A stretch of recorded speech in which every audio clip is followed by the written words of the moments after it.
slide, nós passamos aí 1h30. Primeiramente, paz do Senhor, para os irmãos que não dizem. Irmãos, o Evangelho que escreveu Mateus, capítulo 24. Vamos ler do versículo 1 até o versículo número 22.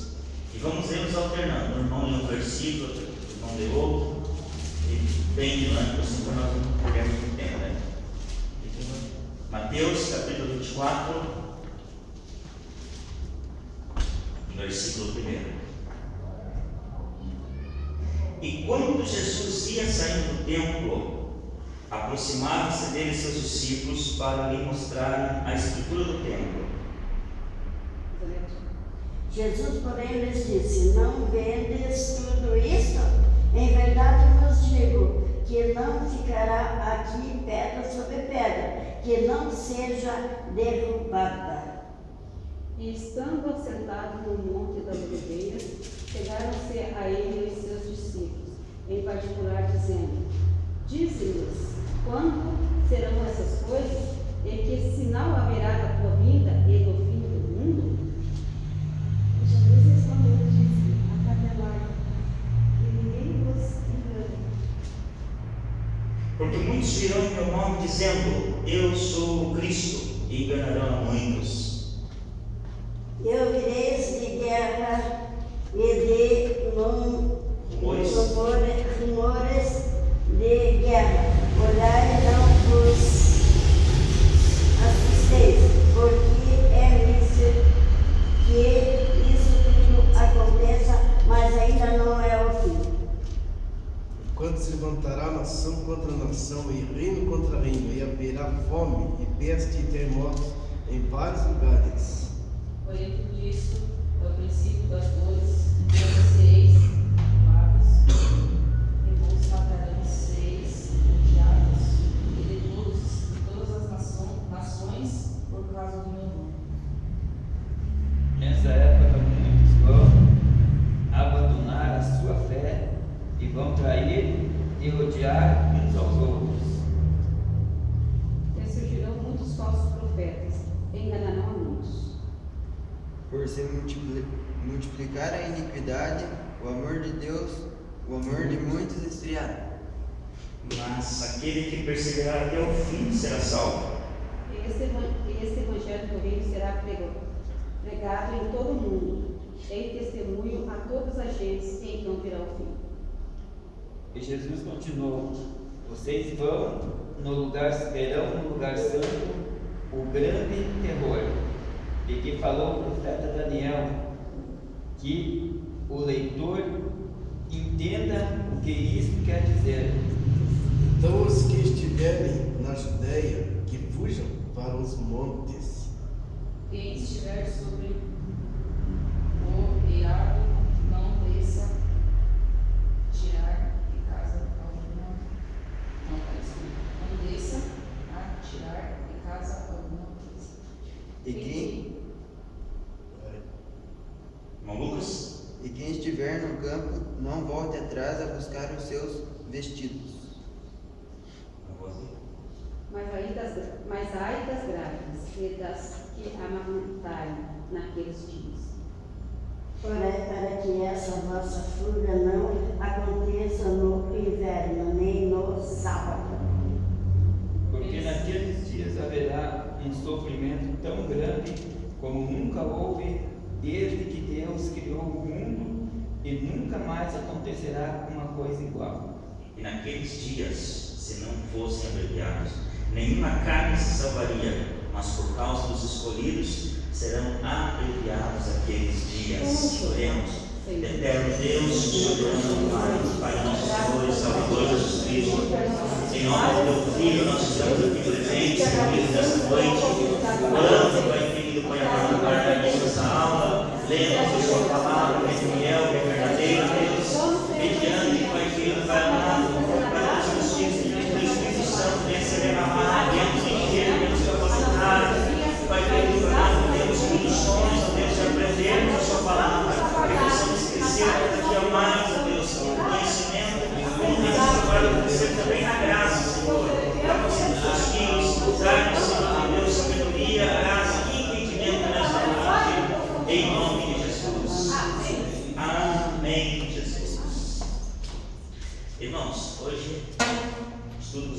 sobre escatologia.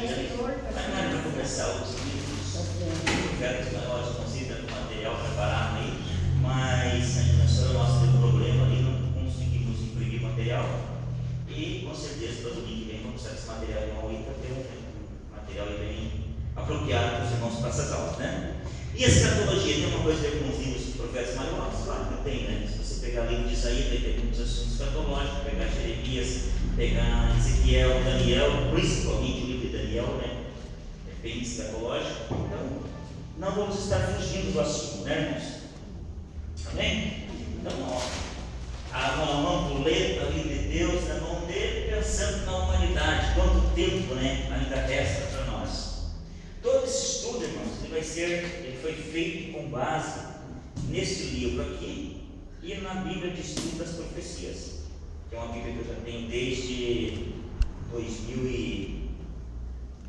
2006, comprei ela no início de 2006, há 11 anos aí. Não existe mais essa Bíblia para vender, infelizmente. Não existe, tá? Já procurei em um monte de lugar, até queria dar um presente para o Cítrico, mas infelizmente não existe. E esse livro aqui, que é o livro que os irmãos já conhecem, eu trouxe em outras ocasiões, que traz as doutrinas aí, as principais doutrinas, né?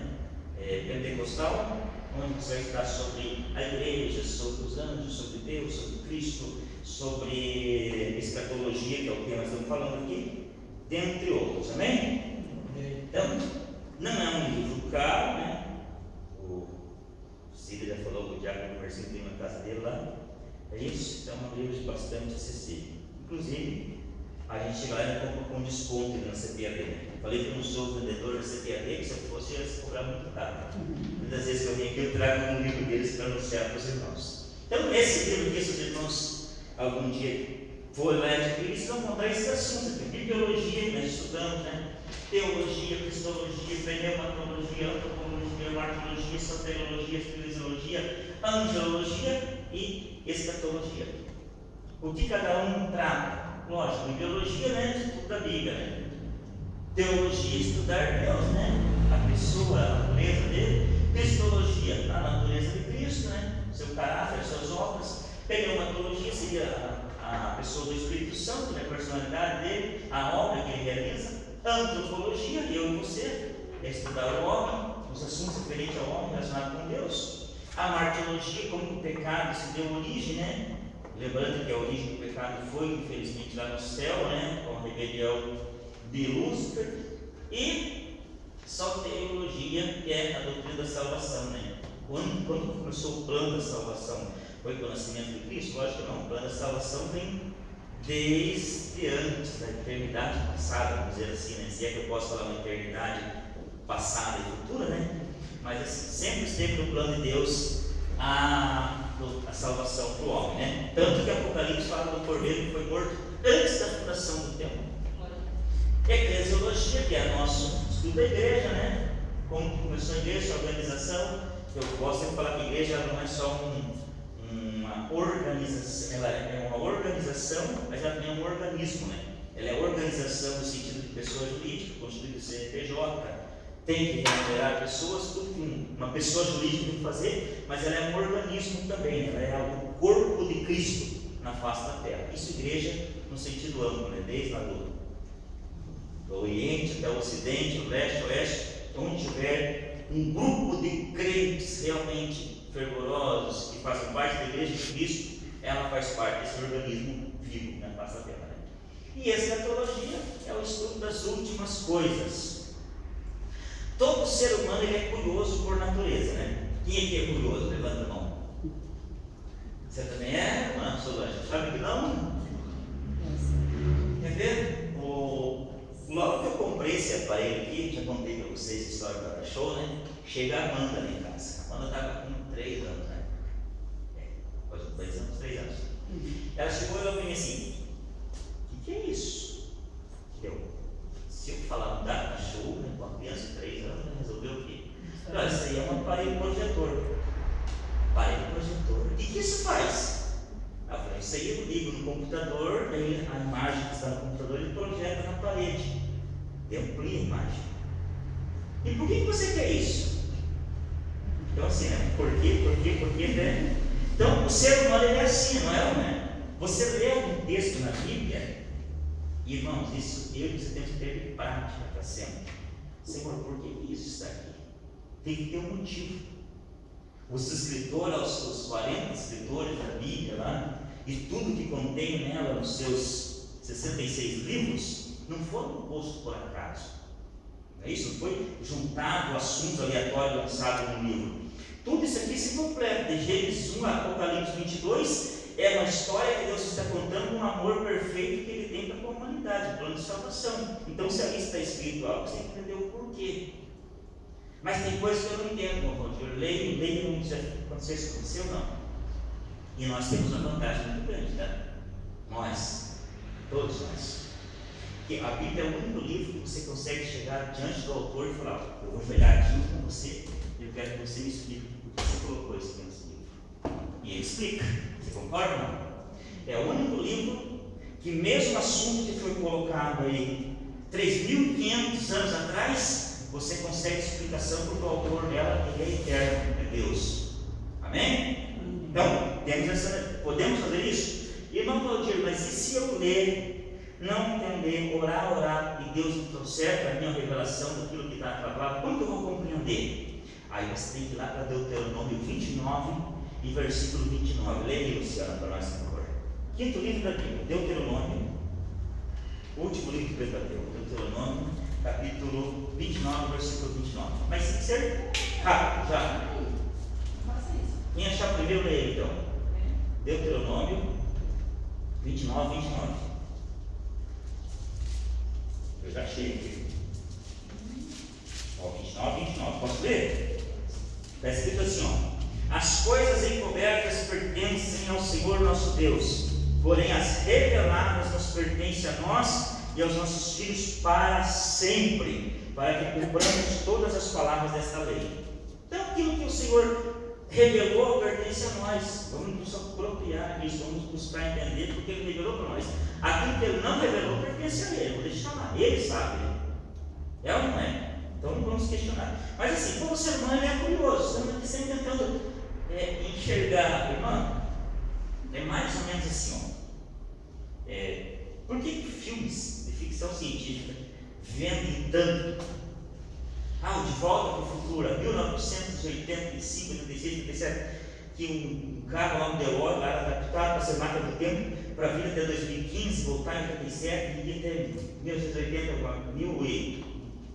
século XVIII, voltar. Por quê? Porque ele vendia tanto, porque o homem tem essa curiosidade. Eu gostaria muito de saber o que vai acontecer daqui a um ano, não gostaria. Por que astrólogos ganham tanto dinheiro?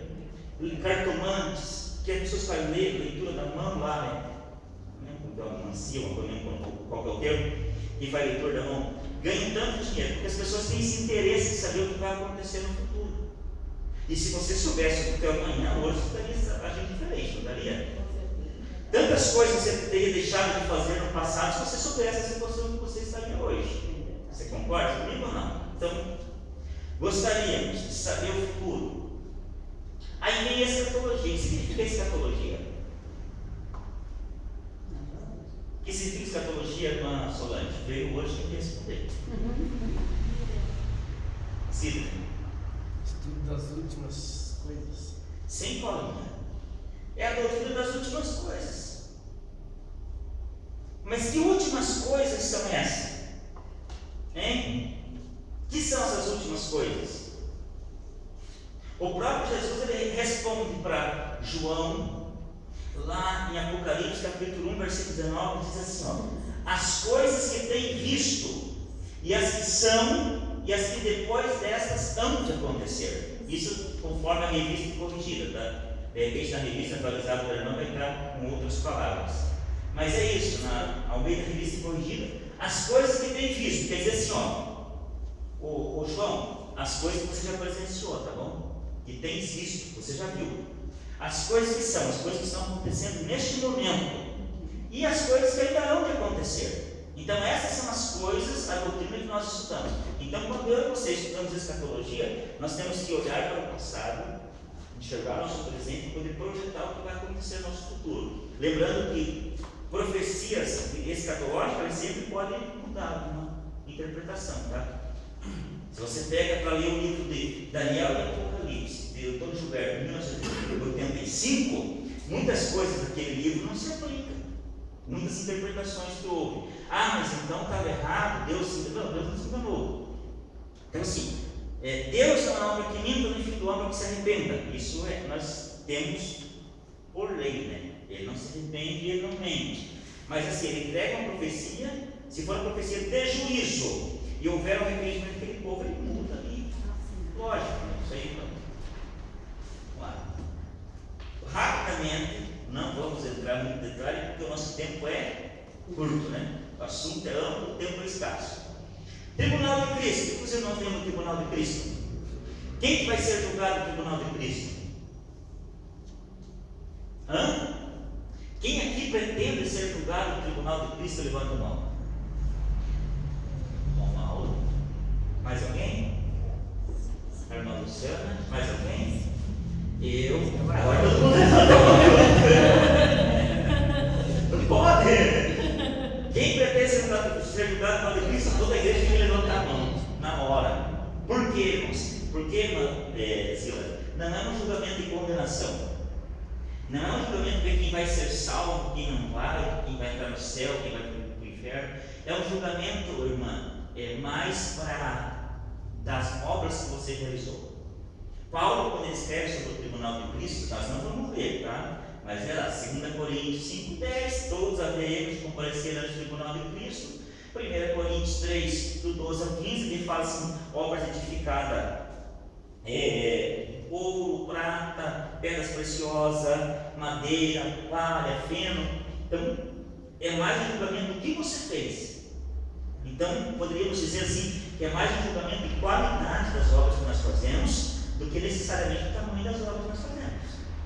Porque tem gente que faz muito, mas com pouca qualidade, vocês concordam? Ah, irmão, Deus está interessado na qualidade, não na quantidade. Cuidado, Deus está interessado na quantidade também, tá? Não vá nessa conversa fiada que só a qualidade que interessa, a quantidade não importa, porque a vontade de Deus é que todos os homens se salvem, tá? E o amor dele, segundo que João escreveu, capítulo 3, versículo 16, é um amor que envolve todo mundo, né? Não é um grupo específico. Tá bom? Então ele quer quantidade, mas uma quantidade com qualidade, tá? Então isso vai ser julgado. Eu já falei que é intenção. Por que eu ia para o culto? Por que eu ia para o culto hoje? Depois o culto doutrina vai ser ceia. Se fosse ceia, nem culto teria hoje. Por que você vem na escola bíblica dominical? Aí eu vou na escola bíblica dominical porque o pastor falou que quem não frequentasse nem o culto poderia e nem poderia ter cuidado para pregar. Tem gente que é assim, você viu disso ou não? É ou não é? Mas que faz é um sacrifício muito grande para elas. Eles estão vivendo um período de escravo. O escravo é servo, tá? Mas não somos servos, somos servos, somos amigos, somos filhos de Deus. Vocês concordam ou não? Servo. O servo não sabe como o Senhor faz, né? Jesus falou assim para os discípulos: já não vos mais chamo de servos, mas de amigo, porque o servo não sabe o que o Senhor deseja, mas o amigo ele ouve, né? Aí lá na frente ele fala assim: aqueles que os recebeu, os deu o direito de serem chamados filhos de Deus. Então nós somos adotados por Deus, fazemos parte agora da família de Cristo, não é isso? Amém? Quem que você valoriza mais? É um filho seu ou um empregado que você tem na sua casa? Amém? Para quem você daria mais? É para um filho seu ou para um amigo seu que visita a sua casa de vez em quando? Quem é que é filho de Deus? Amém? Então nós vamos ser julgados. O julgamento das nações, obviamente, né? Entre aqui e aqui, pelo menos 7 anos se passaram, né? Enquanto a igreja lá no céu recebe galardão, a terra vai entrar na fase da tribulação. Entra a tribulação, termina a grande tribulação, os 7 anos. Vem o quê? O julgamento das nações. Ali em Mateus, você vai ler, veja capítulo 25, 21, 31 até o 46. Jesus separando ovelhas de bodes e de irmãos. Então são 3 grupos ali que ele vai falar: ovelhas, bodes, ou cabritos, né? E irmãos. Quem são eles? Bodes. Todas aquelas nações que vão estar com o anticristo, apoiando ele contra Israel, ovelhas, todas as nações que forem apoiar Israel e se opor ao anticristo, né? Que são aqueles que, quando os judeus tiverem essa necessidade, eles vão ajudar. Tive fome, me deste de comer, tive frio, me deste de vestir, né? Então, eles vão ajudar Israel, eles são as nações ovelhas. E os irmãos, obviamente, a própria nação de Israel. Então, julgamento das nações. No Apocalipse, capítulo 20, versículo 11 ao 15, é o julgamento final, que nós chamamos também de juízo do grande trono branco. Aí, irmãos, não vai ter nenhum salvo sendo julgado aqui, tá bom? Mas é aqueles que tiveram nomes escritos no livro da vida não vão ser julgados aqui, fique tranquilo. Tá bom? Não vai ser julgado. Só vai ser julgado aqui os que já estiverem condenados. E eu já vou falar de novo, não é um julgamento para condenação, porque eles já estão condenados. Porque Jesus falou assim: e quem não crê já está condenado. Ok? Já está condenado. Então, isso vai ocorrer quando? Após o milênio. Então, aqui Cristo separa as nações. Quem vai entrar no milênio, quem vai descer para o Hades, né? Que são os que apoiaram o anticristo, desce já vão sofrer. As que forem culpadas entram no milênio com ele. Após o milênio, tem o juízo do grande trono branco. Lembrando que aqui, em 1000 anos, muitas pessoas nascem, né? Sim, 500 anos do Brasil. Uma família que veio com alguns outros trazidos, né, como escravos ou como pessoas para começar a população do Brasil. Hoje somos 205 milhões. Quantas pessoas não serão em um milênio com todo mundo, né? Então, vai começar com pouco a gente, não com muito, tá? Mas vai aumentar muito. E, infelizmente, nem todos herdarão a vida eterna, porque muitos vão se opor contra Cristo ainda. Mas nós já chegamos nesse assunto. No julgamento grande do tribunal de Cristo, já falei para os irmãos nas obras: ouro, prata, pedras preciosas. Julgamento dos crentes de acordo com as suas obras. E madeira, palha e restolho lá, o feno. Para que serve o feno? Para alimentar animais, né? A palha, lembra o quê? Palha lembra a escravidão. Quando o faraó está multiplicando lá os hebreus, ele falou assim: vamos tirar a palha deles, vamos dar mais palhas para que eles façam tijolos. Então lembra a escravidão. Madeira também, madeira é o mundo do homem, né? É resultado com o homem. Aí vem os gloriosos aparecimentos, tá? Coroas. Aqui tem 5 coroas, mas há um estudo mais aprofundado que fala de 7 coroas. Tem a coroa do servo, tá? Aquele que é servo, mas tem a coroa também. Um exemplo: Jesus disse bem assim: aquele que der um copo de água a um desses meus pequeninos, de maneira alguma perderá o seu galardão. Então tem também. Aí tem coroa incorruptível, coroa da vida, coroa da glória, coroa da justiça, coroa da exaltação, coroa dos mártires, aquele que sofreu martírio também, né? Então assim, mas é coroa mesmo, literalmente, não pode ver. Eu fico pensando, irmão, olha o tamanho da minha cabeça e olha o tamanho da cabeça da irmã Luciana, bem menor que a minha, né?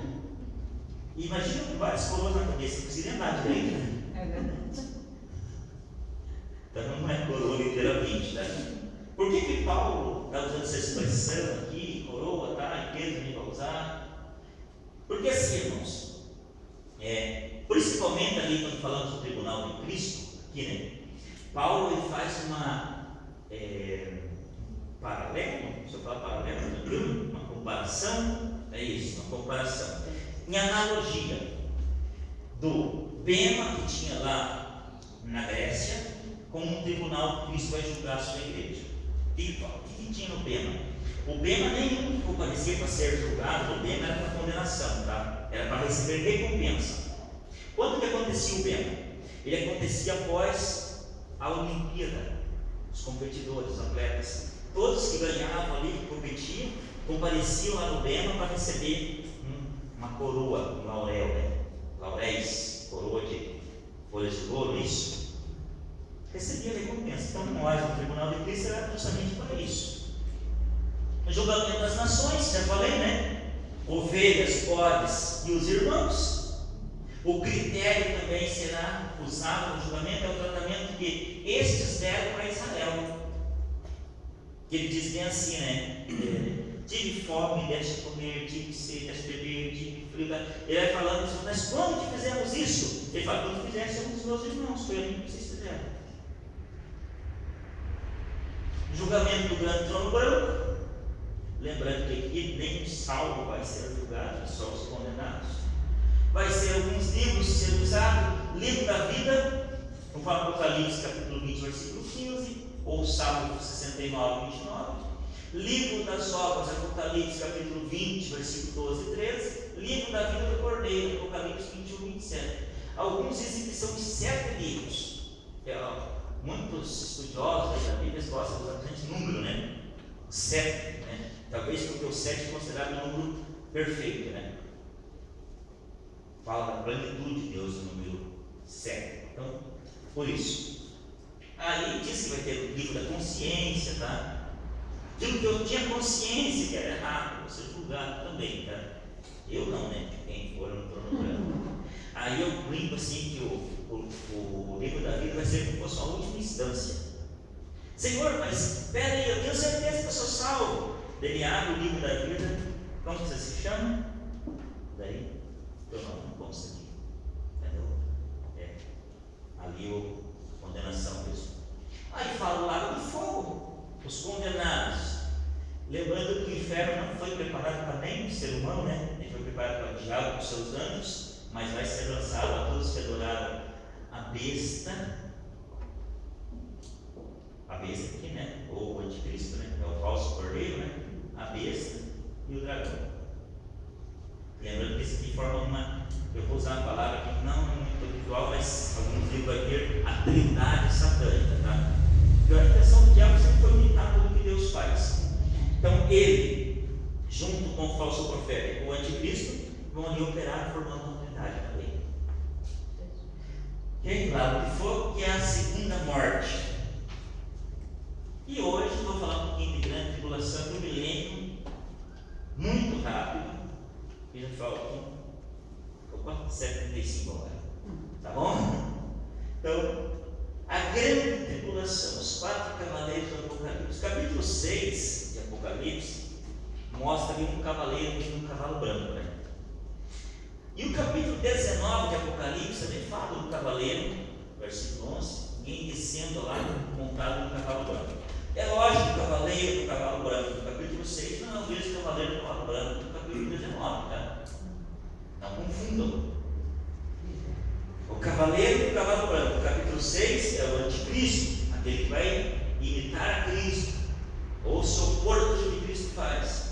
E o capítulo 19 é o Cristo verdadeiro. Logicamente, não vai ser montado no cavalo branco, né? Isso é tudo figura de linguagem, porque eu sempre falo assim. Imagina a dificuldade que João tinha para escrever tudo que estava sendo revelado para ele, tá? Porque os autores da Bíblia, irmãos, cada um escreveu segundo o que era comum na linguagem deles, tá? Quando estudamos lá os livros, irmãos vão lembrar lá que a linguagem que Amós utilizava e a linguagem que Isaías utilizou é totalmente diferente. Isaías era um homem que é erudito, um homem que vivia dentro do palácio, muito bem instruído, tá? Isaías. Você vai lá para Amós, é um homem do campo, cuidava de bois, plantador de sicômoro, né? Ou tâmara, né? Sicômoro, né? Cultivador de sicômoro, cuidador de bois, boiadeiro. Diferente. Ele é acostumado no campo, então a linguagem dele era outra. Agora você imagina pegar João e Deus começar a passear com João por várias fases da humanidade e mostrar vários períodos da história para ele contemplar tudo isso, o que está acontecendo, e depois retornar na casa dele e escrever. Você imagina, vamos pegar a máquina do tempo de novo lá. Pegar uma máquina do tempo, buscamos em 1300, não, vamos pegar mais para cá um pouquinho, né? Vamos pegar já século XIX, 1800 alguma coisa. Pegamos uma pessoa lá e trazemos ela para hoje aqui e pedimos para ela ficar só observando. E ela vai observar tudo que ela está vendo, que ninguém vai falar nada para ela, ou vamos contar assim algumas coisas, e depois ela vai voltar lá e escrever tudo para o povo dela que ela viu.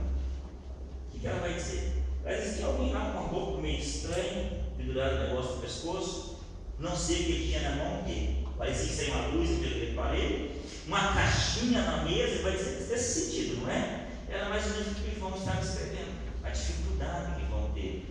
Então, assim, quando fala em cavaleiro, alguém montado no cavalo com poderio, em força, ok? Em poderio, em força. Então, está lá os 4 cavaleiros.